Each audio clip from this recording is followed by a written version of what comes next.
जय जय नारायण मित्रों। आज की कथा आदि शक्ति की अद्भुत लीला। बहुत प्राचीन समय की बात है, जब न समय था, न दिशा, न सृष्टि का कोई नामो निशान, केवल एक अनंत शून्य था। और उस शून्य में एक अद्भुत दिव्य प्रकाश धड़क रहा था। वही थी माँ आदि शक्ति। बोलो जय माता दी। माँ की चेतना से एक हल्की सी तरंग उठी और उसी तरंग से 3 दिव्य शक्तियाँ प्रकट हुई, ब्रह्मा, विष्णु और महादेव।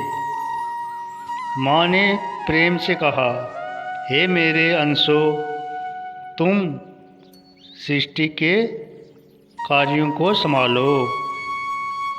ब्रह्मा, तुम सृजन करो, विष्णु, तुम पालन करो और शिव, तुम संहार कर संतुलन बनाए रखो।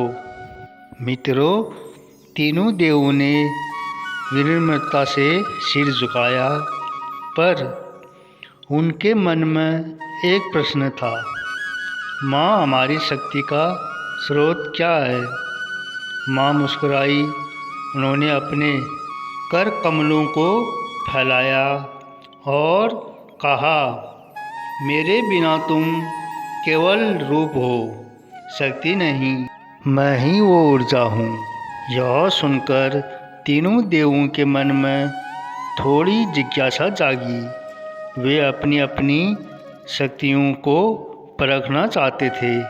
सबसे पहले ब्रह्मा जी ने सृष्टि रचने का प्रयास किया, पर कुछ भी प्रकट न हुआ। फिर विष्णु जी ने पालन की शक्ति दिखाई, पर कुछ भी स्थिर न रह सका। अंत में शिव जी ने संहार की कोशिश की, पर कुछ भी नष्ट ही नहीं हुआ। तीनों देव समझ गए, उनके भीतर जो शक्ति है वह स्वयं की नहीं, बल्कि माँ आदि शक्ति की है। वे तुरंत माँ के चरणों में झुक गए और बोले, हे जगत जननी, आप ही सृष्टि की मूल हैं। हम तो केवल आपके माध्यम हैं। माँ ने उन्हें अपने हृदय से लगा लिया। उसी क्षण उनकी गोद में तीनों देव समा गए, जैसे पूरा ब्रह्मांड एक माँ की गोद में समा गया हो। माँ ने कहा, याद रखो, यह संसार मेरा विस्तार है। मैं हर कण में हूँ, हर शक्ति में हूँ और हर जीव में हूँ। उस दिन से यह सत्य स्थापित हो गया।